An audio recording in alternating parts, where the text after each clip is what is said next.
कैसे हैं आप लोग। उम्मीद करता हूं आप लोग अच्छे होंगे, स्वस्थ होंगे और अपना अध्ययन अच्छे से कर रहे होंगे। मैं धर्मेंद्र पटेल आप सभी को अपने YouTube चैनल DP स्टडी में तहे दिल से स्वागत करता हूं। आज हम लोग पढ़ेंगे बहुपद के बहुविकल्पी प्रश्न जो आपके एग्जाम में आए हुए हैं या लगभग संभावना है ऐसे क्वेश्चन आपसे आएंगे। ठीक आपके और आप लोग के लिए एक महत्वपूर्ण सूचना, कल आप लोग के लिए मिलेगा इस पे अंशाल पेपर नंबर 3, तो आप लोग जरूर देखिएगा। आइए शुरू करते हैं। पहला सवाल क्या कर रहा है, बहुपद 3x² + 5x + 2 के शून्यकों का योगफल है। मतलब ये आपको बहुपद दिया है। ठीक, कैसे बहुपद है, द्विघात बहुपद है, इसके शून्यकों का योगफल क्या होगा। अब देखो इसे निकालें कैसे। आप लोग ऐसे अनुमान टिक मत लगा दीजिए अंजदुए, ठीक है, पहले थोड़ा सा कैलकुलेशन कर लीजिएगा।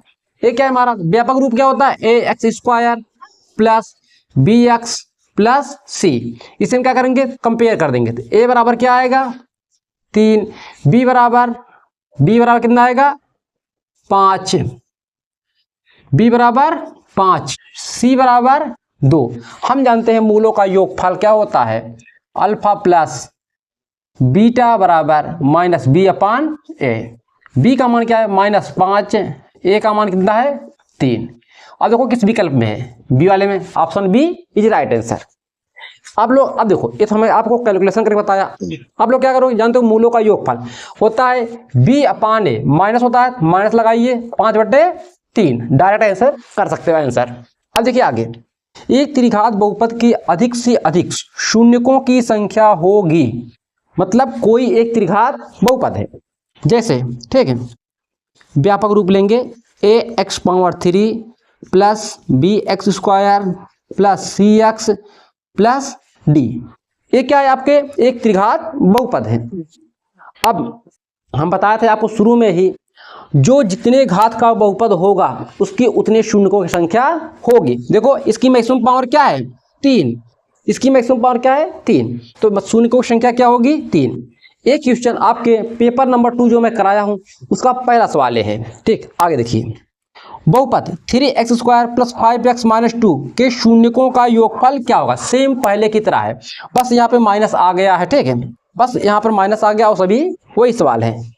अब क्या पूरा शून्यकों का योगफल हम जानते हैं क्या होता है, अल्फा प्लस बीटा बराबर -b/a।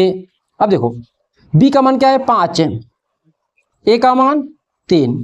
देखो option number C is right है। सिर्फ सवाल यहाँ पर प्लस था, यहाँ पर माइनस है, पर योगफल पूछा कोई फर्क नहीं पड़ेगा। अगर गुणन यही पर यहाँ क्या कहा तो गुणनफल कहा होता तो फर्क पड़ता। ठीक, आइए सवाल नंबर 4 पे, कर किसी द्विघात बहुपद ax² + bx + c = 0, a not equal 0, मतलब a वाला मान 0 नहीं होना चाहिए, के लिए संगत समीकरण y बराबर ax² + bx + c का ग्राफ का आकार होगा। इसे आप सवाल नोट करके लिख लीजिएगा, इसका आकार प्रवलयाकार होगा। ठीक है, आइए देखते हैं का चित्र में। आप लोग पहले चित्र देखिए, यहाँ पर है का प्रदर्शित बहुपद के ग्राफ के आधार पर बहुपद के शून्यक होंगे। मतलब इस चिन्ह के जो ये ग्राफ बना हुआ है, इस ग्राफ के आधार पर शून्यकों की संख्या कितनी होगी,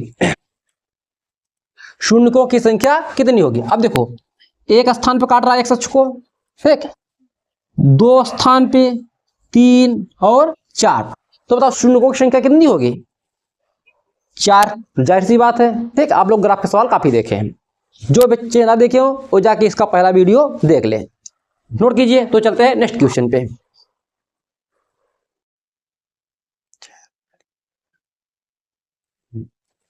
सवाल नंबर 6 है। सवाल नंबर 6 क्या कह रहा है, किसी बहुपद fx के लिए y बराबर fx का ग्राफ दिया, ग्राफ में fx के शून्यकों की संख्या होगी। किसके शून्यकों की संख्या होगी, fx है। मतलब x अक्ष पर कितने स्थान पर ये काट रहा है, हमें सिर्फ x अक्ष को देखना है, जो कितने स्थान काट रहा है, एक स्थान में। शून्यकों की संख्या क्या होगी 1। इसे और इसे आप लोग मत काउंट कीजिएगा क्योंकि ये y अक्ष को काट रहा है। ठीक, आइए देखते हैं, बहुपद x² + 7x + 10 के शून्यक होंगे। विकल्प सब -2 -5 2 -5 2 5 2 -2 5। देखो इसे हम दो तरह से लगा सकते हैं। अगर ये शून्यक इसके हैं, ये जो शून्यक है इसके हैं, इसकी वैल्यू इसे रखने में क्या हो जाएगा, जीरो हो जाना चाहिए। एक बार इसे रखेंगे जीरो हो जाएगा, एक बार इसे रखेंगे तो जीरो हो जाना चाहिए। मतलब चारों में चाहे जो ट्राई कर सके, या इसका हम क्या करेंगे, गुणनखंड विधि से हल करेंगे। ठीक है, आइए हम लोग ट्राई ना करके गुणनखंड विधि से हल करते हैं। बहुपद क्या है, x square plus 7x plus 10, ये हमारा बहुपद है। ठीक, अगर शून्यक है ये किसके बराबर होगा, जीरो के बराबर होगा। 10 को क्या करेंगे हम, फैक्टर, 5 दूनी 10, मतलब ये बनेगा हमारा x square plus 5 plus 2x plus 10 is equal to 0। X square plus 5x plus 2x plus 10 equal to 0। इसका मतलब इसका आंसर आएगा ए वाला। ठीक है, ये आएगा क्यों, तो पूरा प्लस है। ठीक, अब देखो इसमें कॉमन लो, x प्लस 5, 2 कॉमन लो, x plus 5 equal to 0, x plus 5 x plus 2 equal to 0। इसका मतलब एक बार इसे 0 के बराबर, एक बार इसे 0 के बराबर, x बराबर 5 माइनस 5 और माइनस 2। देखो माइनस 2 माइनस 5, देखो यहाँ आ रहा ना, आगे भी चाहे जो हो जाए। ठीक, ये आपका राइट आंसर। आइए सवाल नंबर 8 पे, ये क्या कर रहा है, निम्नलिखित में से कौन सा ग्राफ द्विघात बहुपद नहीं है। ये क्या कर रहा है, नहीं है, आपको है नहीं बताना है, नहीं है।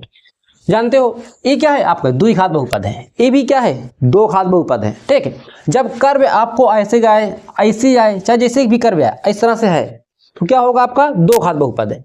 परंतु नहीं है, देखो कितने, 1 2 3, कितने शून्य होंगे, 3 शून्य, मतलब ये त्रिघात बहुपद ये वाला होगा, जितने शून्य उतने बहुपद होगा। ठीक है, इसीलिए ए वाला नहीं, option D is right answer. देखो ये सवाल क्या कर, बहुपद x square minus 2x minus 3 के शून्यक होंगे। ठीक है, इसके आपसे क्या पूछा, शून्यक, जैसे अभी आपने सवाल नंबर 7 को हल किया, सेम इसी प्रकार है। ये सभी सवाल आपके एग्जाम में आए हुए हैं। ठीक है, ऐसे भी आपको आगामी पेपर में आपको आएंगे 1 मार्च वाली तारीख को, क्योंकि आपको मैथ का पेपर आपका है 1 मार्च को है। आइए इसे भी ऐसे हल कर लो। कैलकुलेशन क्या दिया है, x square minus 2x minus 3 equal to 0। अब 3 क्या करेंगे, फैक्टर, क्या हो जाए, 3 1 जा 3 इंटू 1 होगा, मतलब 3 में से 1 निकाल, 2 1 निकाल कितना बचेगा, 2। X square minus 3 minus 1 x minus 3 equal to 0। X square minus 3x plus x minus 3 equal to 0।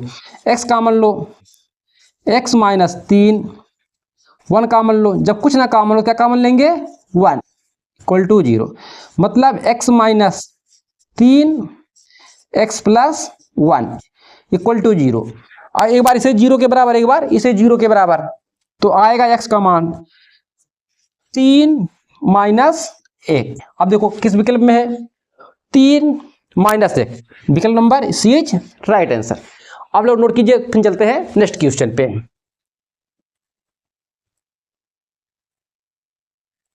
सवाल नंबर 10, देखो सवाल नंबर 10 क्या कर रहा है, यदि x माइनस 2 बहुपद x square minus 3x plus 5 का एक गुणनखंड है तो a का मान होगा।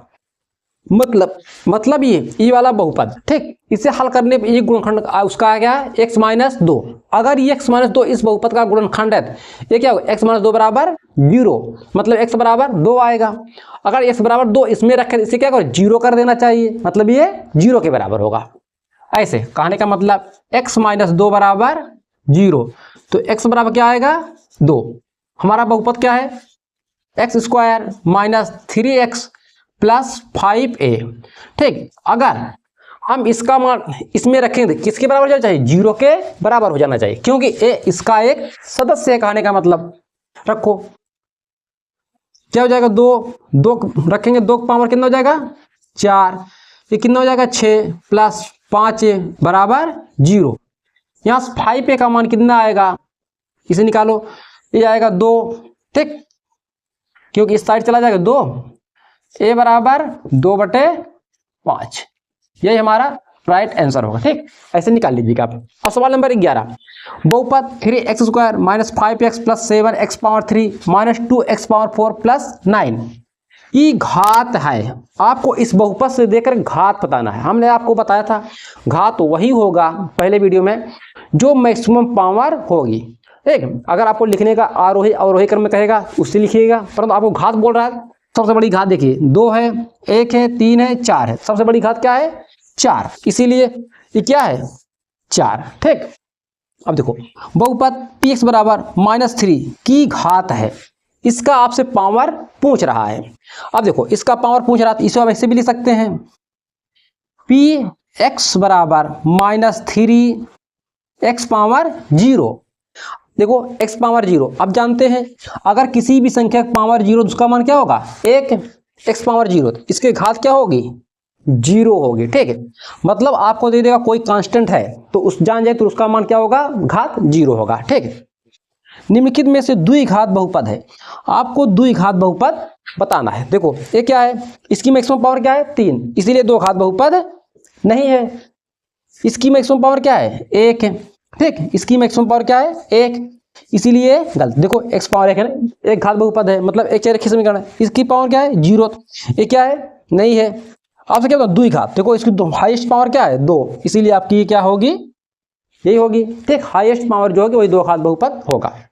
आप लोग थोड़ा ध्यान दीजिए, द्विघात कह रहा है। ठीक, द्विघात बहुपद, और यहाँ पे सवाल देखो क्या, अगर द्विपद है आपको सिर्फ नंबर ऑफ टर्म बताना है। ठीक, क्या बताना है? नंबर ऑफ टर्म है। देखो इसमें कितने टर्म है? 1 टर्म है। इसमें कितने टर्म है? 2 टर्म है। इसमें कितने टर्म है? 3 टर्म। इसमें कितने टर्म है? 1 टर्म है। ठीक, मतलब 0 टर्म है। अब देखो क्या द्विपद बता रहा, इसमें कितने हैं? 2, मतलब आपका आंसर इज राइट, बी वाला। ठीक, ये देखिए 0, -2, 5 वाले बहुपद की संख्या क्या होगी? अगर मैं 0, 2 और 5 के एक बहुपद बनाऊं तो उसमें कितने टर्म होंगे? नंबर ऑफ टर्म है। बताओ, जानते हो जो हमारा समीकरण क्या होता है? ax² plus bx plus c, ये क्या हमारा? द्विघात है। इसके निकालेंगे तो कितने शून्य का आएंगे? 2 शून्य का आएंगे, अल्फा और बीटा। तो इसमें कितने संख्या है बताओ? 1, 2, 3। यही आपसे पूछ रहा था। ठीक, संख्या पूछा था, बहुपदों की संख्या। कितनी संख्या है? 3। ये हुआ आपका आंसर।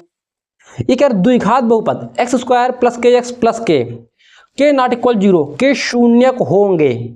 मतलब इस बहुपद के अगर हम शून्य निकाले, कोई बहुपद हमें जैसे दे दिया है, मान लीजिए x² प्लस 4x प्लस 4, ये आपको बहुपद दे दिया है। ठीक है, कह रहा इसके अगर शून्य के निकालेंगे तो ये प्लस में आएंगे कि माइनस में आएंगे? ठीक है, कि दोनों का क्या होगा? समान होगा या असमान होगा? यहाँ तो हम दूसरा समीकरण लिए हैं। ठीक है, प्लस में जब इस शून्य का हम हल करेंगे तो इसके दोनों मान क्या आएंगे? माइनस में आएंगे। दोनों मान किस में आएंगे? माइनस में। देखो ए भी प्लस है, ए भी प्लस है, इसका मतलब क्या आएगा? माइनस में आएगा।